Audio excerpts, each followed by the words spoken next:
So, ladies and gentlemen, a very good morning to you. My name is Andy Nicholson. I'm delighted to be leading a discussion today on a very, very important topic. And the reason that we think that this is very important is that is going to affect every single person in this room. And preparing students for multiple career options is something that is going to affect every industry.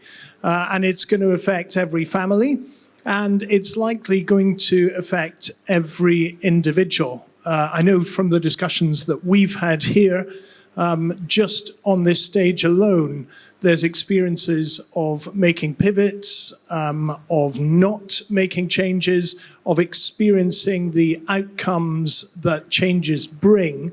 And we've had an incredible time just preparing for this panel. And I really wanted to set this up in a way that this is your panel too. We want you please to make notes, to please come back on some points so that when we get to the end, we can really tie all of this together, because we feel that it is a topic that is affecting everyone. But to get things started, I think I'd like to invite my colleague, Dr. Nazik, to tell us a little bit about what she's seeing when students are finishing their education and beginning that first move, which I know that many of us have already done, into the professional world, and what challenges and obstacles they're encountering. So, Dr. Nazik. Thank you, Andy. Thank you.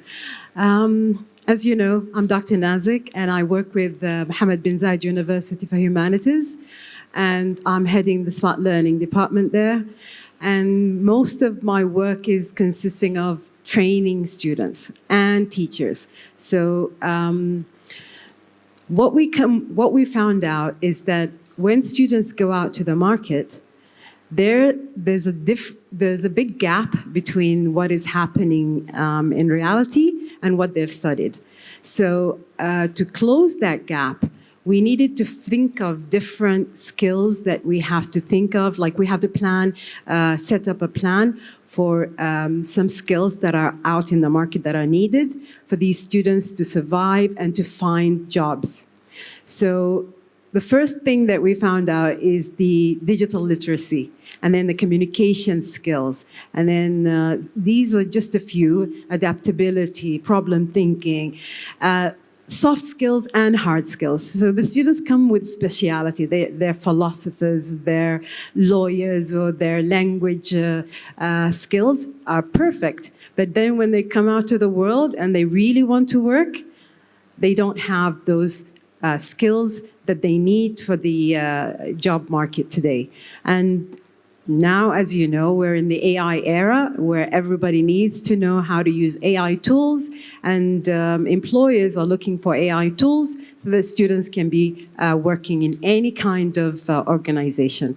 So this is one of our problems that we found, that presentation skills, communication skills, adaptability, critical thinking, and all these things we thought about, before that they go out in the market. And this is how we start planning for training. And AI training and AI tools is one of the basic things that we do. Very interesting. So at that stage, are students coming back to their institutions, or are they sort of falling into a bit of a no man's land between education and employment? What are you finding? We have the internship. So before students graduate, they have a whole term of doing internships. And this is how we come with the feedback, following up with them. And during the internships is what are they lacking? We talk to employers, we talk to, different people who are supervising them. And then we find out, oh, they're lacking this or that and that. And this is how we come up with a plan for the next batch, that before they go for their internship, they're ready. They're ready for the market. Okay, terrific. Thank you very much. And Shantama, I know that this is something that you've experienced over time. This isn't a new issue, but it's something that there has been a gap for many years. What has happened previously to fill that gap? Yeah, so this gap has existed for the last many years, and for the last 15 years, I've been parts of organization which has been mentoring postgraduate students, and we have worked with about 40,000 students overall. Now, what Nazik said is very, very relevant in the sense that are you preparing, the question that we got to ask is that are you preparing students for what I call doing various things? Or are you preparing students for being something? So are you preparing students for doing? Are you preparing students for being? And I think there have been sporadically some good initiatives which have been taken, right? So for example, I know of certain schools, whether they are engineering schools, management schools, which focus a lot on these skills which Dr. Nazik was talking about. Problem solving, conflict management, interpersonal skills, and so on and so forth, which will stay with you for life. But on the other hand, there are schools which are, focused on the curriculum and doing this and doing this and doing this. And one of the questions that we ask to these schools is that you take the jobs of today, you take a data scientist, you take an AI analyst. Did these jobs even exist 20 years back, right? Now, 20 years back, somebody who's, let's say, 43 years old today, I'm not, somebody who's 43 years old today would have studied 20 years back, and he might be a data scientist, he might be running AI programs, etc., but he was not taught these in school, but he was taught certain areas in school, logical thinking, building things, designing things, which is helping him today. So I think sporadically this has existed. And I just want to give one or two examples. So there are companies which are kind of making this a little more relevant, because we always see this industry gap between industry and the academics, right? Industry says academics is not doing this. Academics say, oh, industry is not doing this. However, there have been cases where industry has tied up with academics and said, I'm going to pick 150 students, but you teach them A, B, C, D. I can help you in teaching them A, B, C, D. I can, or we can have a third party doing that. So that interface is something which is work. So it's not really anything which is very bleak, but it's not as bright as it could be. Thank you so much for that question. Yeah, thank you. Look, I think that's talking about where that gap can be bridged. But when we're talking about multiple career pathways, something that was fascinating that we just discovered when we were preparing for this panel. Dr. Cassandra, you're the Associate Professor of Nursing at Lehman College at the City University of New York. You're seeing an interesting trend where people are converting into a career in nursing. Now, I can tell you from my experience in the UK, that is highly unusual. So I'd be very interested to hear your views as to why people are moving into a career and what's motivating that change. Hi, everyone. Several characteristics cause this to happen. One of them is that women and men are getting older, and they're coming into nursing as a second degree. And we have two of our accelerated students here, well, now nurses, who have done that track. And the other thing is financial. They believe that leaving their prior position would increase the monetary values. And so nursing, you can graduate today and make over $150,000. And to a young person, that seems well. Okay. Okay, thank you very much. So, look, so far, ladies and gentlemen, and I hope you're following the flow. We have a story of a gap or a risk that's being identified by our students, sometimes very, very high achieving students that are still struggling to find their way into the workforce. We've seen some previous plans bringing corporate associations into academia to try to shore that up. And I think we're going to come back onto that. But really, really interestingly, we're seeing some career shifts. And of course, that's what this panel is here to debate and discuss. as to whether these multiple career pathways are essential now, or whether they're a symptom of the systems that we put in place. And I know that my colleague on my right has some strong views on this. Binay, Roy, please tell us your thoughts on where we are at the moment. Okay, thank you so much, Andy. I would like to ask you guys a question. What would you like your kid to be? Rich, wealthy, or successful? All three. Choose one. Let me define. Rich means you have money, you stop working, you don't have money. Wealthy means the money you have starts building another set of money. So the money grows the money. Successful means you enjoy earning money. Now tell me, which one would you like to be?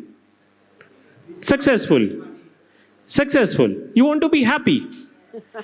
Happiness comes when you do what you like. And you can only like what you do if you know what to do. How do you know what to do? You analyze yourself. Schools and universities have to start analyzing individuals at an early age, at a regular intervals, through psychometric assessments. What are they good at? We don't want an IT engineer starting a restaurant. Trust me.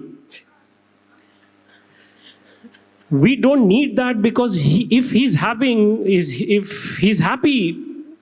opening a restaurant, he should have done that in the first place. He should not have wasted 5 to 10 years of life. So I believe you should have a psychometric assessment at an early age, and you should keep having it at least every 3-4 years till you are sure what you are good at, what you can be happy doing, and then build your career in it and stay in that. Secondly, there is a domain and then there is a subdomain. For instance, I am in cybersecurity, but I'm not a technical person. I'm managing. So you have IT or cybersecurity, then you have management, you have technology, you have marketing, you have sales. So that's subdomain. So you progress as you grow. The domain shouldn't change. The subdomain should change. That's my view. Thank you, Andy. Thank you very much. Okay, so we're talking about psychometric tools and their role in preparing students for the next step. But we have two professors with us. Is that happening currently in your organizations? And if not, do you think it should be, or is there a reason why it isn't? Thank you. We do have the psychometric, and we know students have chosen their fields based on psychometrics, or they've chosen it based on passion or love, whatever they want. Students come into the field thinking that, yes, I want to study law. And then during the studying, they suddenly have a different view. So career pathways should not be a straight line. It's always like based on circumstances. Sometimes they change, and then things change in life, and you want to change your view or your path. And then they also have dreams and passion to become rich or wealthy or happy.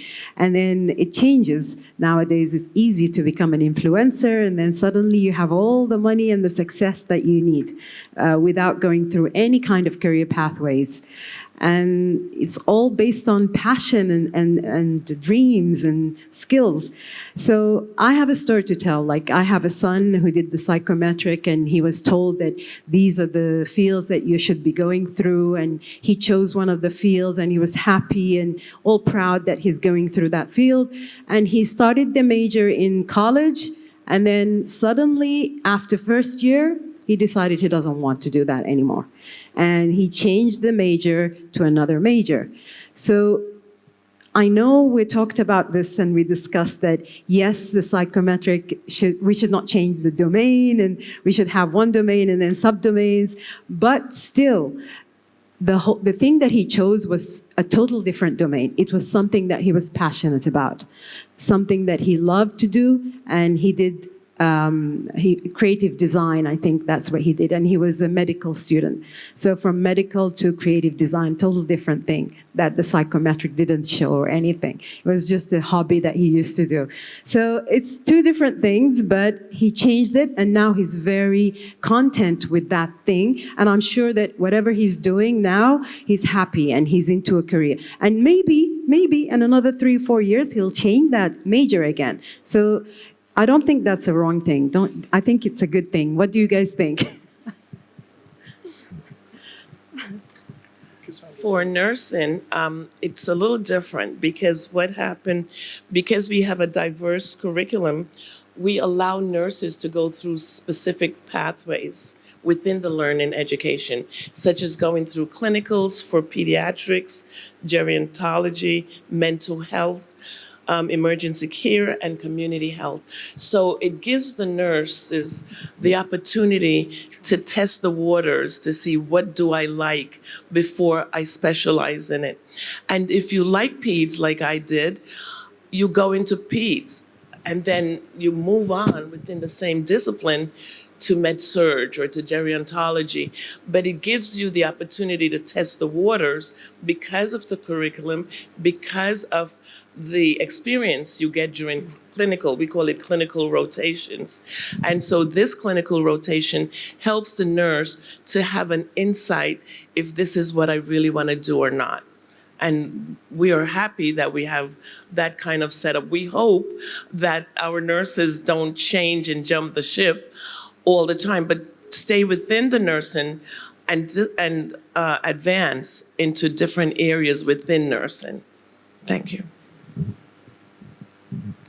I was just going to jump in on that because I think we're now crossing two areas. We're talking about progression rather than change. Do you want to talk about change, Binay? Yeah. Life happens. We need to agree to that. So there are 2-3 points raised. I agree to it. Okay. Now, let's say you have 2 restaurants in front of you, both offering buffet. Okay? One has 50 dishes, the other one 10 dishes. Both of them are called buffets. Which one would you prefer to go to? The 50. Why? Many serves. Yes. But what if I tell you that you are only shown the restaurant that has 10 and not the 50? Which one would you then go for? No choice. That's what social media is doing to you today. You are able to see only what you like. The algorithms are not giving you options. You are seeing what you like because the objective of the internet today is to show you what you prefer so that you see that more often. It doesn't give you contradictory views so that you might close it. So one, we need to have more and more exposure. We need to have more and more options for students where they can see and evaluate what they like or don't like. Second, the psychometric assessment has to be a periodic affair. It cannot be a one-time affair. Why periodic affair? Because let's say you go for a psychometric assessment and then you come out as a particular personality. You are supposed to do those things and then life happens. You come across a situation or an event that changes you completely as a person. When you take the assessment second time, your output would be totally different. So it has to be a recurring affair. Third and not the last, when we are talking about changing career options, you just cited a student. Out of how many? Millions. So a minority should not be a case study for the majority. So that also should be kept in mind. I was just going to, I was going to invite Shantanu there. I think we're beginning to get into the realm of the actual mindset of the individual here, because you're talking about choice, and of course, it's our duty as educators, as employers, to try to steer that choice. But what role does the actual individual, what mindset is required from them to get them into the correct career? So I think there are two things which are important. So one is the curiosity part and the other is the growth mindset. But I just want to give you an example and I want to illustrate this. So we were looking at an assessment of a person and this assessment measures how blunt you are. So it says how frank you are and how diplomatic you are. So his score on frank was 10 on 10. His score on diplomatic was 2 on 10. Now, can you guess what? And he was the chief HR officer of one of India's largest companies.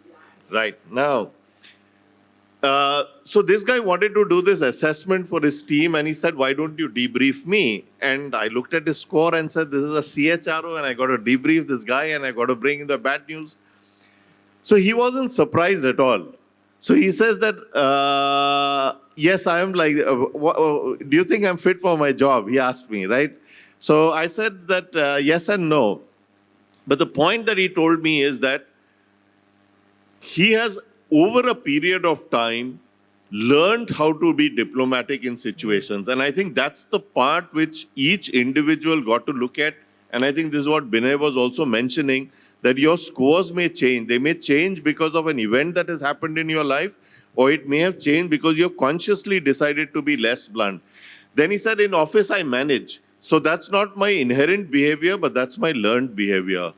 Then I asked him, how are you at home? He paused for a moment and said, you won't want to know. But the important thing is that here, I think, Andy, to answer your question, it's a little bit of a growth mindset and an effort to make those things happen. And we do cross those bridges. Okay, so we're beginning to loop round here because I think what we're seeing is that there's a requirement from the individual to be open to opportunities. Now, those opportunities could be to find out more about themselves so that they're directing themselves in the right way.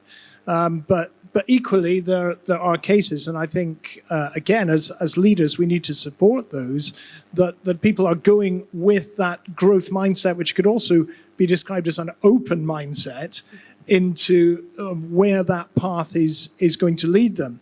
So the area that I'd like to sort of look into now is what can we do to support those? What is missing?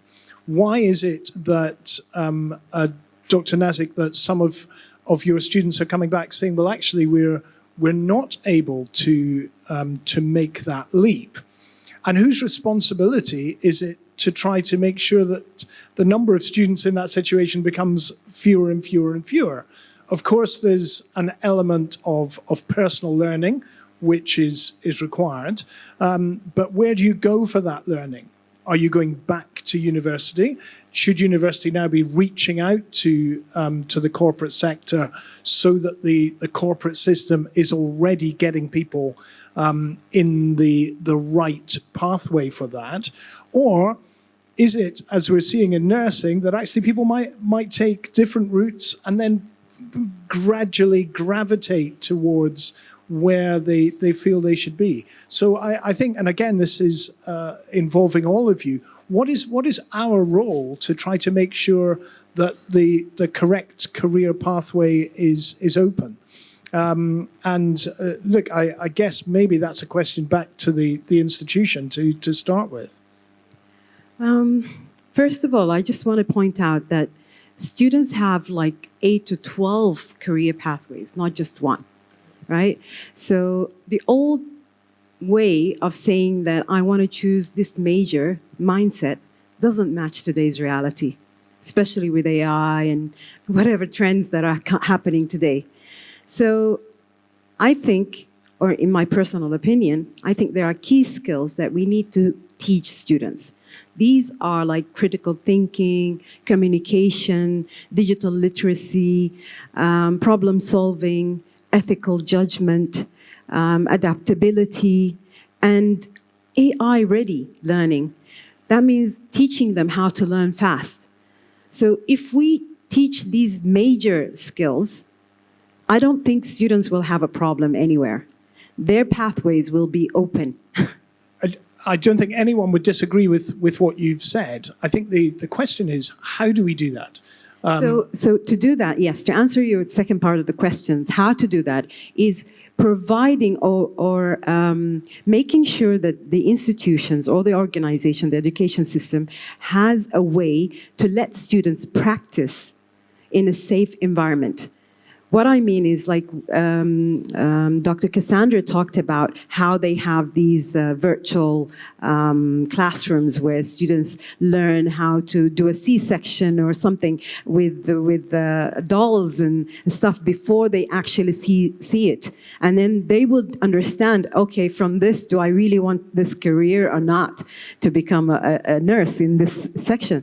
And this is how we as institutes should provide those virtual learning environments, or VRs or AIs, or augmented reality stuff, where we can provide these safe environments and students can see the actual thing happening before they're going, like being an officer, or being a police or firefighter, or whatever lawyer, even a lawyer, like, to practice this in a safe environment where they can make mistakes and then get feedback from that before going out to the market. This is how I believe should be done. And this is how we encourage for foundational courses, that we should give these students these skills and these environments to help them grow. Great, thank you. And are you meeting any challenges in opening up those doors? Of course. There's always the challenge of budgeting. There's always a challenge of finding the right resources and trainers for these kind of things. And it's not easy, but sometimes, in UAE, living in UAE, it's easier, but sometimes we do face these challenges, yes. Yeah. So one of the things that we do in our college is we do an interprofessional educational collaboration, which means that students meet with other students that have graduated, and they meet with doctors, they meet with pharmacy, they meet with social work, they meet with a team of people within the discipline, so that they can understand their point of view on the care and the treatment that's needed for specific patients. So that will help them to speak more fluently, understand certain conceptual framework on how to do their jobs, such as being a healthcare providers. Okay, building on what you just said, not a lot of people would like my answer, honestly. We are all products of an education system. Different countries, but we are a product of the education system. And we have reached a stage of life where we are working and we are happy and quite successful, I would say. But at the same point in time, when you ask one another, how do you see the upcoming breed of students? Oh boy. Right? The answers are not very encouraging.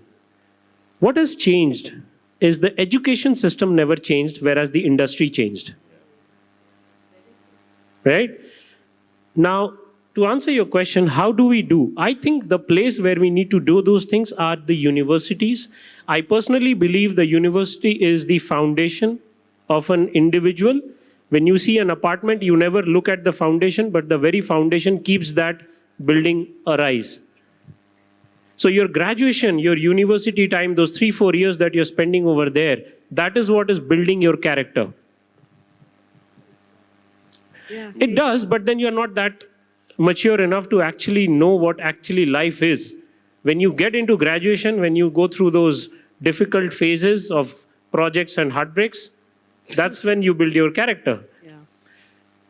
That has to be an experimental ground. It cannot be a place to complete your syllabus on time. Sure.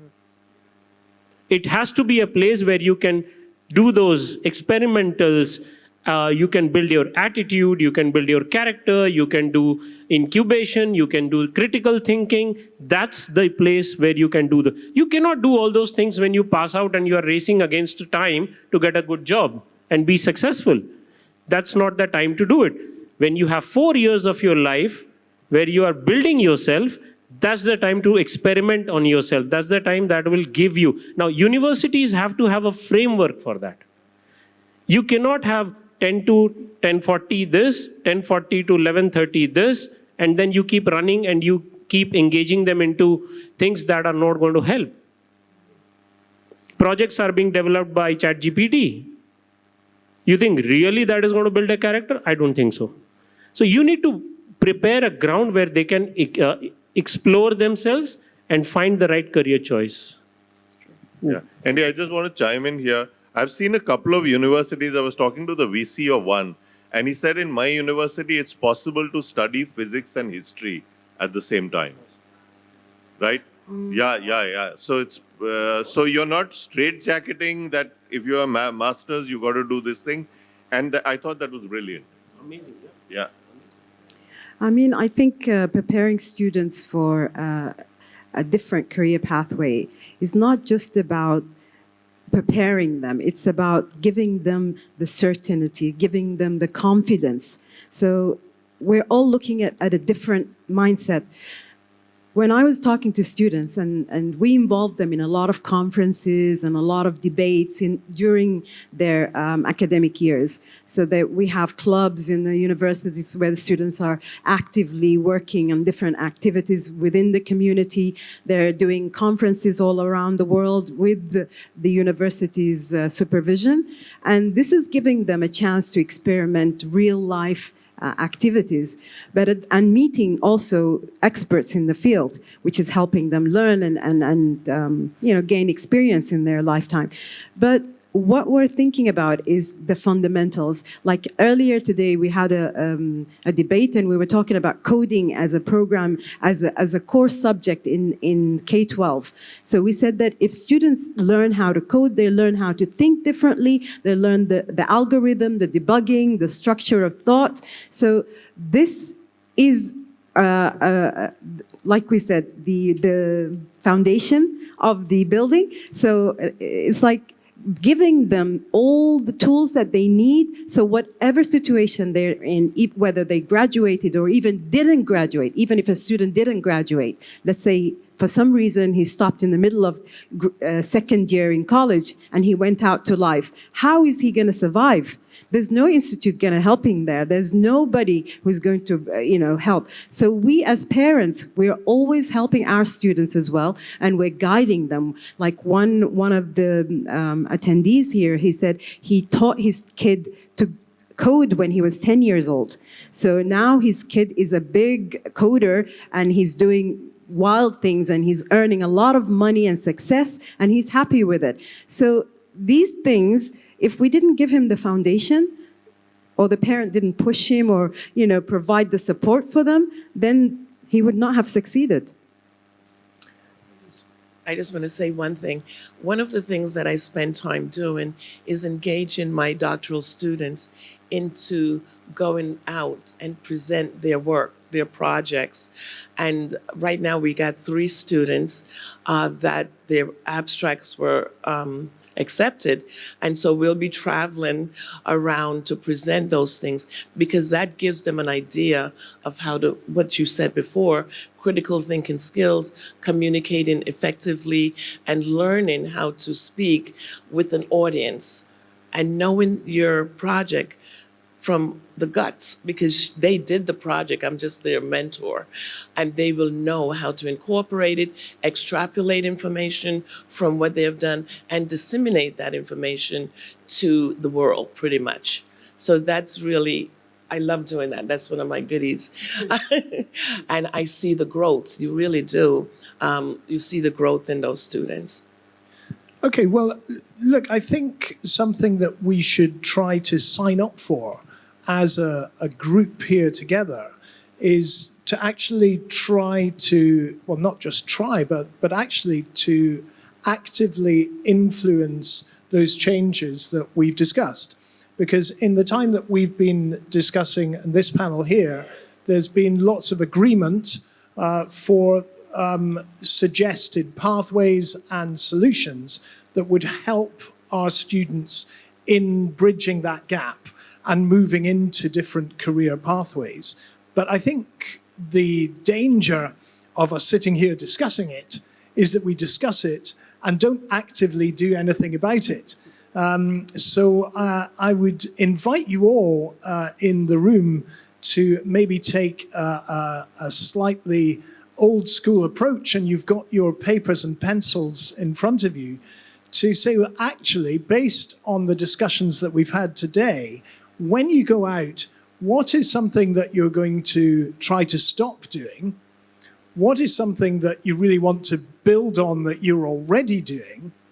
And what is something that you're going to start doing that is going to allow our students to be better placed when they're coming into your workplaces or when they're leaving your places of education? And that could be from a personal view or a professional view or a practical view if you're employing students at the moment and seeing this. So just as we're beginning to wrap up, I might invite these experts next to me to maybe share a sort of thought of a blueprint for how you would like to see your situation if you were to move back in time, but then be in today's world. So if you were 15, 20, 30 years ago, in my case, coming into the workplace now in today's situation, what's the blueprint that you would like to see? Do you want to kick off? Yeah, sure. Yeah, go ahead. You Yeah. start. So this blueprint has already been started to be adopted by people. So we say there's the university, which is the supply side, and there's the industry, which is the demand side. Now the two there is definitely a chasm which hasn't been bridged in the last 50 years or maybe 100 years and shows no signs of happening. So what a lot of these people have come is that they have got an intermediate organization which consists of industry experts and education experts who kind of work to bridge the gap. So the gap is actually bridged by an entity which consists of people from both, and it's a commercial agreement. It's a commercial agreement. It's a structured contract. I think that's not the only way, but that's one way in which people are going about this. Great, thank you. Okay, I believe that the blueprint is about skills again, and then if time went back and still, I would have instilled these skills from K-12, from the beginning, from KG, from K-12, until university level, and building on them until the student is ready to walk many paths, not just one path. I so agree with that, because one of our administrators, what she does is she goes in the high school and she tries to recruit young 18-year-olds to come into our profession of nursing. And so as a result, in doing this, we can start early by providing the support that they will need, and then we will lead and mentor them through this process of going to become a nurse. So that was our highlight that we're doing now, to start from a very young age to come into nursing. And we say that without laughter. When you're an older nurse, no offense anyone, you do not want to be pushing the carts. So we want to get the young kids that can push the carts, know the computer system, and is ready to work. Okay, go back in time, huh? Will we have ChatGPT then? Okay, back in time with ChatGPT. Okay, good. So the first thing that I would do is I would stop asking ChatGPT to write an email for me or write an essay. Rather than I would ask ChatGPT, how can I be a better professional given this opening? There are two ways of using AI. Coming from cybersecurity industry, I would like to emphasize that technology is here to stay. It will stay, it will disrupt, it will give you an option to be lazy. Just don't be. Use it in a way it benefits you. For instance, I went to a university day before yesterday and I was talking about why do they choose this industry. None of them said that they wanted to be successful. Everybody said they wanted to be rich. So that's the problem we have. We need to be very clear on what we want, what we love, and what we do. Because at the end of the day, if you look at the amount of anxiety cases increasing globally, depression cases increasing globally, that's because people are doing what they don't like. They are in a situation that they don't love. They are being forced to do that something that they don't enjoy. We need to reverse that. So if we can go back in time, I would implement psychometric testing at standard 1 onwards every 3 years. Thank you. Fantastic. Thank you very much. Well, talking of time, we're kind of out of time, but I'd love to hear some of the questions. Please take a microphone and share with us. Hello, I'm a curricular designer and design some curriculums in colleges. And when we are especially talking about career pathways, recently in India, they have implemented national education policy and through which they want to explore multiple career paths. So one of the solution is designing, as he said, a multidisciplinary curriculum. But we face a lot of problem. Like when we are designing this multidisciplinary curriculum, like say mathematics and music or mathematics and history, there is a depth of the subject or the core subject. Sometimes we think that whether we are compromising on it. So we have to have this balance of that, and we have to really have to be in a very fast pace to designing curriculum to keep the evolving and emerging career paths around. So how we should balance all this? This is a question to all panelists. I think we should, first of all, there's two sides of this question. The side, the universities, they want to stay alive. So they are struggling now with the technology that's available. A lot of students are saying, why am I studying university? I can do that through AI, I can do that through the internet, I can do everything now. Why am I going through a university? So the university has a bias here because they're thinking of surviving. So they're thinking, oh, should we do this or should we not do this? Because they're thinking of themselves first. But then there's the student side. The student wants to be a creative designer, he wants to be a singer, he wants to be an actor, he wants to be a content creator, he wants to be everything. So he wants the multidisciplinary thing. So I think talking to students in high school, understanding where their perspective, their mindset, looking at the trends that are happening on the social media.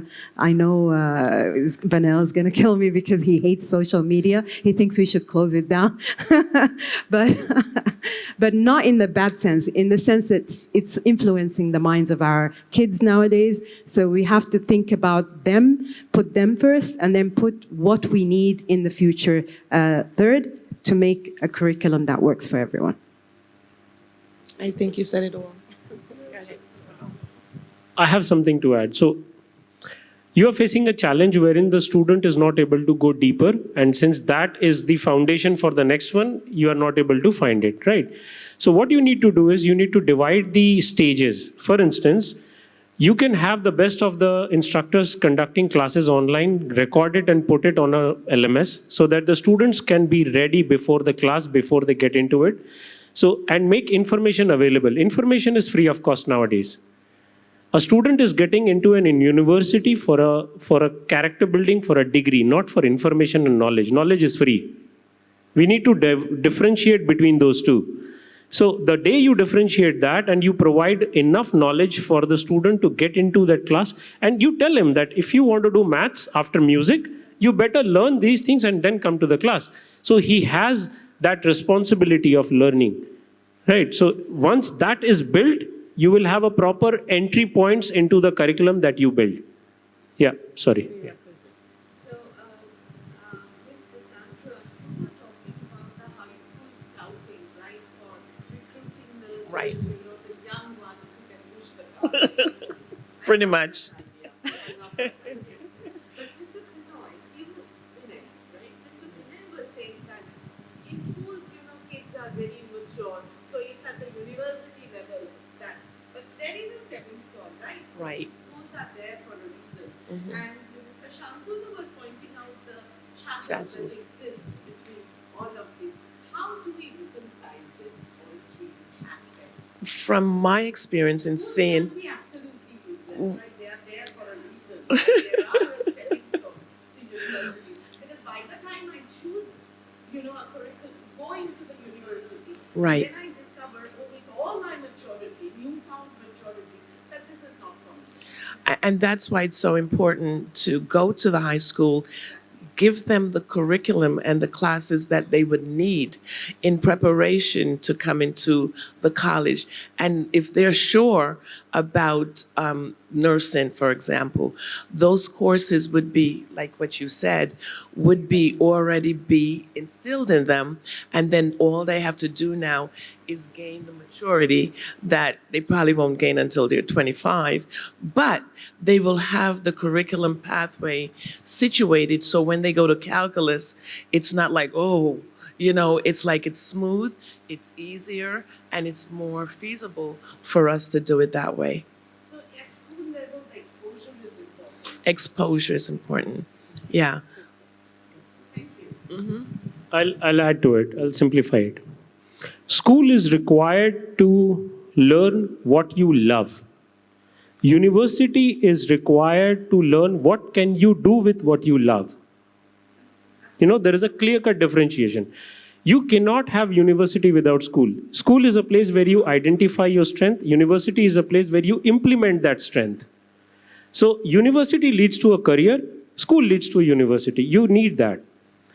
Now, if you start giving too much too early,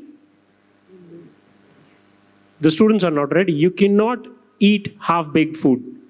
You need to understand what is it good for, what are the nuances, what are the positives, what are the negatives, before you take that decision. Great. Some other questions? Our job as academics right now is to stop the propaganda that says that you don't need to study, academics in order to succeed.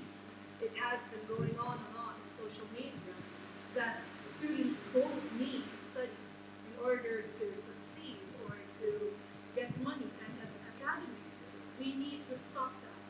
Another thing, I think that we need to teach our students flexibility and self-acceptance. So what if they try several things? Yeah. I am a translator, a gender specialist, a teacher, an artist, a writer.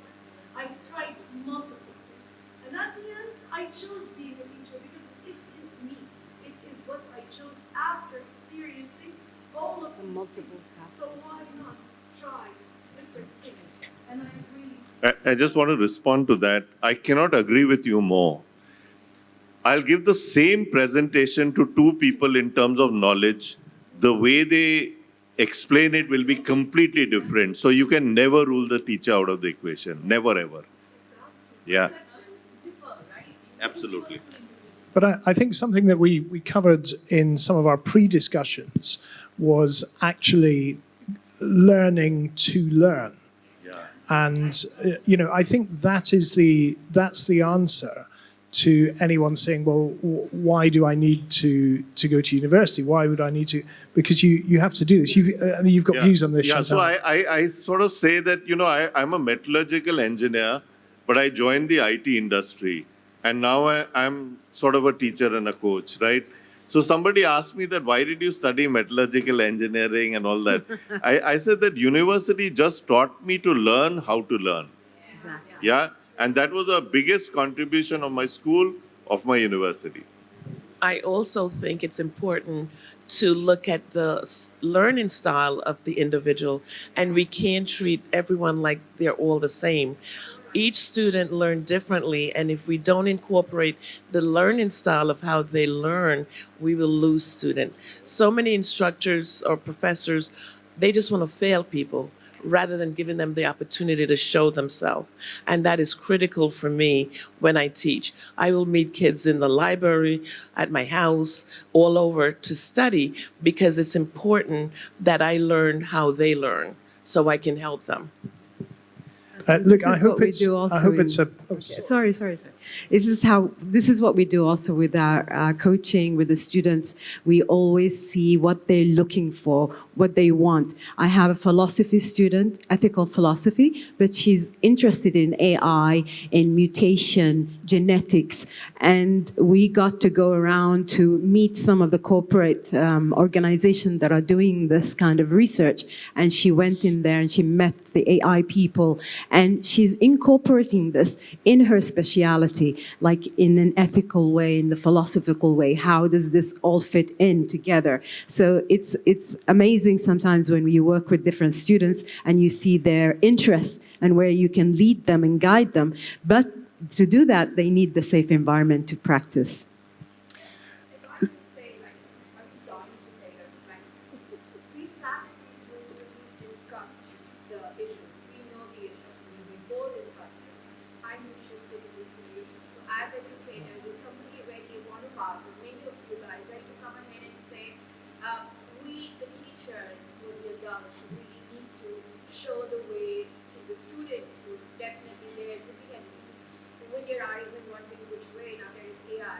Are we ready to take that step and say, fine, let's create a pathway, a curriculum for teachers to finally agree that we can't be teachers, but we need to change our stance to coaches and mentors, because that's the need of the Facilitators. time. And I'm really looking for one person to say, I'm ready to take that step. Does anyone need panelists? We're all ready. How we collaborate. Yes. Look, that's a fantastic way to wrap up, I think, and I hope it's been apparent how much there's lots of questions. So I think we'll have to take those off the Can we take this floor, because we'd really like to hear your questions, but we are out of time. Look, I hope it's been apparent that we've really enjoyed preparing for this. Thank you for staying with us. Thank you to my colleagues. See you again.